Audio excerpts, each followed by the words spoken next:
Hi everyone! Welcome back to my channel. Kumusta kayong lahat? I hope everyone is fine. I'm sorry I did not upload any videos on Saturday kasi I was taking the IELTS exam. So, those were 2 days of exams. First was on Friday, which was the speaking part.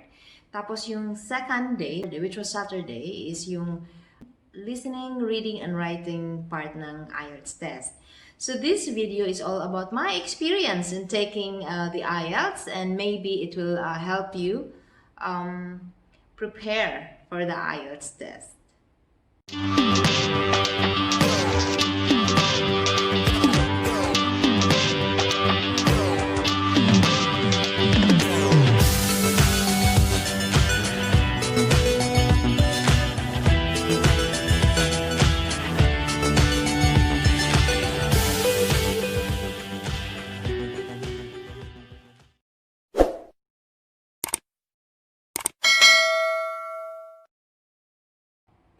So before I continue, let me just show you the footage that I took on Friday during the speaking test. Hi everyone! I woke up very early today because my speaking test for IELTS is at 9. However, we are asked to come 30 minutes before. So it's 1 minute to 8. So I'm just waiting for the taxi to pick me up. So hopefully it's going to be it's going to be fine. I'm not going that I will not be nervous because that's my problem. When I am nervous, then I will stutter and stammer and just awful.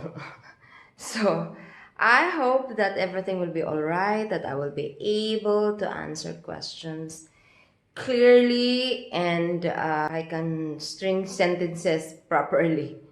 So that's it for now. After the test, I will give feedback on how it went. So kakatapos lang namin na mag-take ng speaking. Tapos, ayun, time slot was 9 o'clock. Natapos siya 9:15. So, 9 to 9:15. Actually, maganda yung takbo ng namin pag-uusap. Yun nga ang sabi ng iba, mas mabuti daw na sa umaga mo kukunin yung IELTS kasi parang hindi bugnutin pa yung examiner. Tapos, ang ikaw din, parang okay lang din sa disposition mo. But personally, I would prefer na siguro around 11 o'clock. Siguro if I do the test again, I will do it at 11 o'clock. Tapos, ayun, maganda naman yung takbo na pag-uusap. Kaya lang, I ramble on and on. Tapos may mga sentences na parang, alam mo yung the way you speak to other people, parang putol-putol. Anyway, I did my best. Ayun nga. So, I'm just waiting for Marites to come down. Ano pa siya 10 o'clock yung niya, time slot. So, I'll be waiting for her, and after which, pag nakita ko siya, I will interview her. Ciao!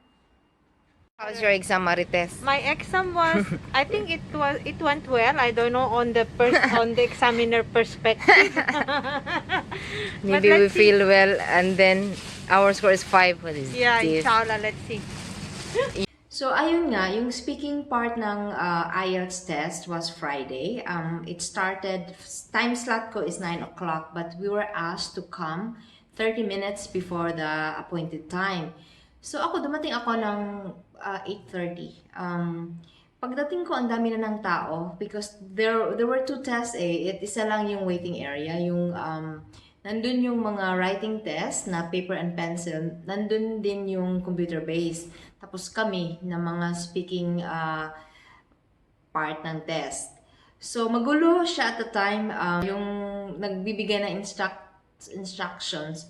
Minsan hindi niya specify na if that would be for the speaking participants or yung for reading, writing, and listening. So, kakagulo kami. Kinukuha na namin, nagre-register kami. Nag-register, we write our names, tapos nilalagay din namin yung yung ID number. So ang gamit mo na identification card or identification document nung nag-register ka, dapat yun ang dalhin mo. So if you use na national ID, yun ang gagawin, yun ang dadalhin mo. If you use passport, bring your passport. Kasi yun ang yun yung i-consider. Hi G, yun yung i-consider as proof ng identification mo. So, yun, kinunan kami ng picture, pati na yung ID namin. Tapos, siguro mga around 8:50, tinanong ko yung, yung staff doon kung yung mga speaking part. Kasi na-busy kasi sila sa or yung writing ng mga attendees. Hindi na nila, na-check na kami yung mga speaking. So sabi ko, 9 o'clock yung time slot. So ayun, nung pinapunta na ako sa 4th floor, so lumabas ako sa waiting area, entrance ng university. Kasi university yung venue namin. Tapos, pumunta na ako ng 4th floor. At nung dumating ako ng 4th floor, I waited for, hindi naman matagal, mga 2 to 3 minutes. Kinuna na naman ako ng picture, pati yung, yung ID card. Tapos, ayun, they did not allow me to bring my belongings. So, wala akong dala. So, I waited in front of the room where I was to be interviewed. I waited for just 1 minute, and then the inspector, or I don't know how you call it, let's say the teacher, called me to get inside. So, maganda yung takbo ng pag-uusap as what I said in the footage. Maganda yung takbo ng pag-uusap. Kasi I was the first person. I was the first person in that room to be interviewed. Tapos, ang unang tanong is always, may I have your name? Parang ganun. Or what's your first name? So, in my case, what is your first name? So, sabi ko, Araceli. Tapos, sumunod na tanong is, are you working or self-employed? Ganon. So, of course, sinabi ko na I'm working. Tapos, tinanong uli ako if the work is easy or not. Tapos, tinanong ako if ever my career will change in the future. So, first part, parang getting to know each other lang. I think just to break the ice, which is really, really good. Kasi parang nakakalma ka. So, yung pag pinanood mo yung mga YouTube videos about mock test, yung mock speaking test, na akala mo parang nagmumunolog ka lang, hindi yun actually accurate. Kasi ang nangyayari sa speaking test, para talagang yung normal conversation. So, yung first part, lang talaga, getting to know. So, don't be too nervous about the speaking part. Kasi, yung first part, parang warm up. Naman talaga, nag-i-establish ng rapport yung yung teacher ng ng speaking. Tapos, part 2 is, yun yung 1 to 2 minutes na kailangan mong magsalita.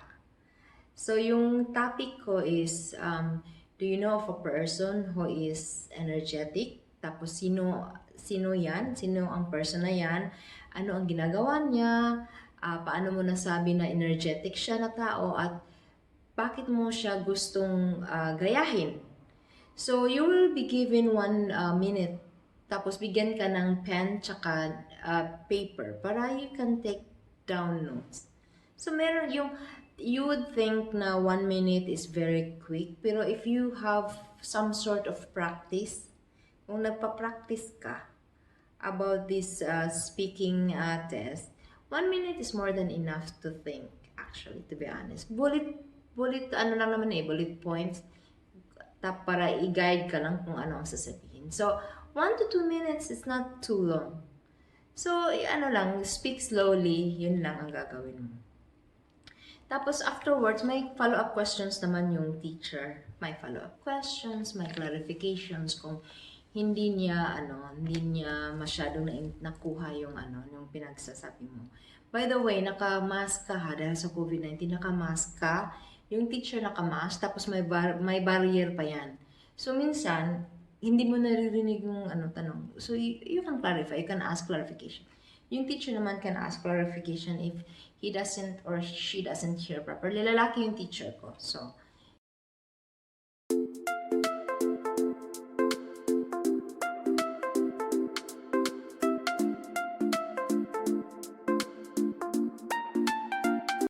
So let's talk about the second part of the IELTS General Training Test, yung nung Saturday, yung listening, reading, and writing test. So yung time slot, yung time namin is 9 o'clock, but we were told to come at 7:30 in the morning. So it was really, really very early. I woke up at 6. Tapos, ang nangyari pa doon, the night before, yung after ng speaking test, I developed severe headache. Tapos, ano yun, from 2 o'clock to hanggang midnight, grabe yung sakit ng ulo ko. And nagsuka pa ako, siguro more than 4 times. So I was even thinking na hindi ako makapunta the next day sa listening, reading, and writing. Kasi I was I really feel very, very sick. Buti na lang, on my second, nag-take ako ng second tablet na Mefenamic. Kasi nga, dahil siguro sa suka, ako ng suka, nasuka ko na pati yung tablet, yung first tablet. So, luckily for me, mga around 2 o'clock, nawala siya. Nagising ako ng 2 o'clock, wala na yung 2 o'clock in the morning Saturday. So, nagising ako, wala na yung sakit sa ulo. So, nag-prepare na ako ng breakfast at 2 o'clock para hindi ako hindi ako hindi na ako magkandera pa pag, when I wake up at 6 o'clock, hindi na ako mataranta, mag-prepare ng breakfast and everything. So, okay yung lahat. Na-pick up kami ng taxi at 7. Dumating kami ng testing center at 7:20. It was very, very early. Buti lang may waiting room. So, I think medyo organized na yung British Council, yung IELTS. So, mga 8, pinapasok na kami sa reception area. Parang testing center, pero yung yung waiting room. Tapos, nag-register na naman kami, kinunan kami ng temperature, the usual protocol of COVID-19. Tapos, kailangan ipakita yung identification card, pinicturan uli yung identification card, pati ikaw, pati ako. Tapos, around, siguro mga 8:30, nakapasok na ako sa testing room. Ang ayaw ko lang dun sa yung IELTS, yung British Council, kasi they still let people come into the testing room even though they're late. They're late, as in, dapat kasi mag-start 9 o'clock. May dumating pa at 9:05, tsaka 9:10. So that was really, really irritating kasi ako ay wake up at 6 para lang makapunta at 7:30. Tapos yung iba, dumating na lang around 9 na parang walang nangyari. So instead of starting at 9, 9:70 na kami nag-start sa listening part ng test. So ayun, that was my only concern nung araw na yun. Kasi yung test proper went really, really smoothly, guys. Yung listening kasi 40 minutes yun. But ang test proper talaga is 30 minutes lang. The remaining 10 minutes is the time for you to transfer your answer from the test booklet to the answer sheet.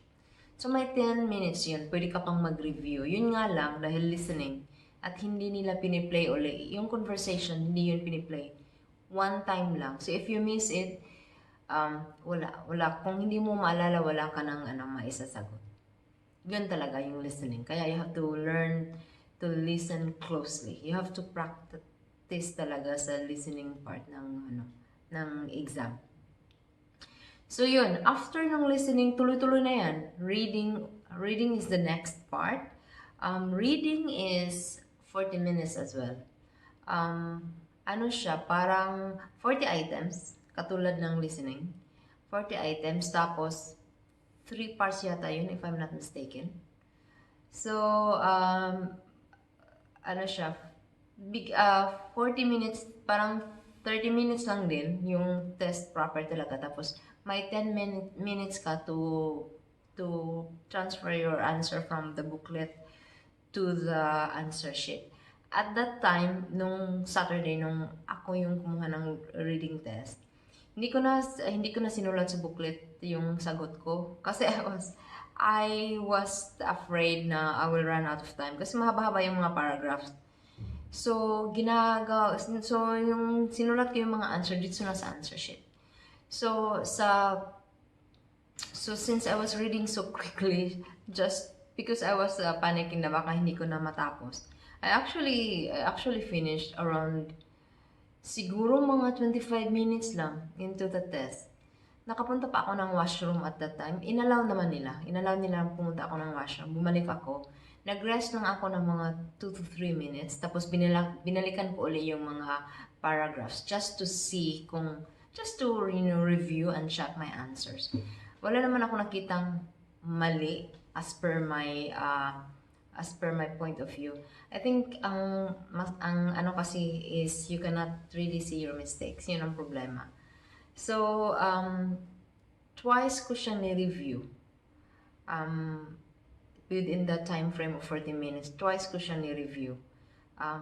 Pero yun na talaga, wala na ako nakitang kailangan kong i-change. So, crossing fingers, maganda yung resulta ko yung listening, may na-miss akong isa. Tsaka yung reading, parang yung dalawa, parang I feel a bit confident na maganda-gandang yung resulta. Ganon. So, after ng reading, yun na yung writing test. 40 minutes din siya. No, 1 hour. Dalawang task yun. I'm talking about the general training, ha? Iba kasi yung academic.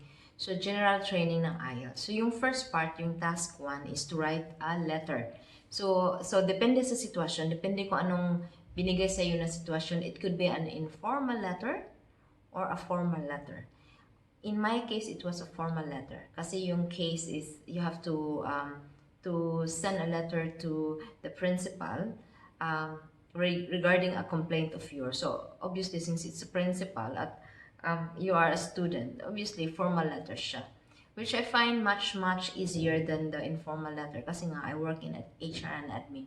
So, I am used to, writing proper formal emails or formal letters. Yun, 20 minutes yun, guys. So, yung second part is 40 minutes. Yun, mahaba-haba yun. Kasi, yung letter is 150 words. Yung second task is 250 words. Mahaba-haba yan. So, yung topic naman is about large cities. The problems that arise in large cities, in living in large cities. Tapos, paano mo i-solve yung mga problems na yun. Luckily, I find the topic relatable and interesting. So, I was able to write 3 pages of about the topic. Ang problema lang, I ran out of time. Although nakompleto ko naman. I complete the writing of the task 2. Ang problema, I didn't have the time to read back and check my grammar. Yun ang problema ko, my grammar. Yung vocabulary, hindi ako masyadong namumroblema. Pero yung grammar talaga yung problema ko. And I wasn't able to check that. So I was just hoping the mistakes are minimal para makakuha ako ng mataas-taas ng grado sa writing. Yun lang, in the 3, nag-start kami 9:70, natapos kami 12:30. Yun, 12:30. Did I feel stressed and pressured on those 3 tests? To be honest, hindi. Mas na-stress ako sa 15 minutes ng speaking kaysa sa 3 hours. And probably because tayong mga Pinoy kasi we're used to writing tests. We used to do written exams than oral recitation. In my case lang ha, I don't feel tired, too tired, let's say, and to think that I was sick the night before. I don't really feel tired. I don't, I don't have that headache. I know that my headache the night before was also caused by yung nervousness ko sa speaking. Yun. Pero after nung 3 hours, wala akong masyado. Nagutom lang ako because that was 12:30 and I ate. And I ate at 6. Kaya nagutom na ako by the time 12:30 um, arrived. Yun lang. All in all, if you ask me all in all, maganda yung IELTS. Maganda yung feeling ko sa IELTS exam. I just hope na yung test result ko will reflect on how good I think I did the exam. So, crossing fingers. Yung result will be on December 5th. So, ang sabi nila, you will receive your average by email, yung ano lang kung anong ban ka. Tapos, doon mo na makikita sa result mismo kung ano ang rating mo per part ng exam. At least kasi makikita mo kung saan, ano ang weakness mo, ano ang strength mo. So, if you ever would like to take the test again, alam mo kung saan ka magfo-focus. So, I hope I will not be taking the test again, that I will have a good result this first time. Kasi ayokong, kasi mahal-mahal din yung exam. The test cost 84 Omani Real, if I'm not mistaken. Yeah, I think that was 84. So, that's about roughly $170. Mahal-mahal din yun, guys. Kaya ayokong i-take ulit. If I can do it the first time, that's always my my opinion, my motto. If you can do it the first time, I'll do it. So yun, as promised, once I have the result, I will share it to you, whether it's low or high marks. I will share it to you, and maybe on the test where I scored high, I will give you tips for you to maybe it will help you for your preparation for your IELTS. So that's it, guys. If you're preparing for your IELTS exam, I wish you all the best. Just prepare yourself. Prepare. Make a consistent study time. Maybe 1 or 2 hours every night. Do it. I'm going to share you the website where I practiced IELTS. I'll put it in the screen as well, so you will be able to access that one. That one really helps me, especially in the listening test. That's it, guys, for now. Bye.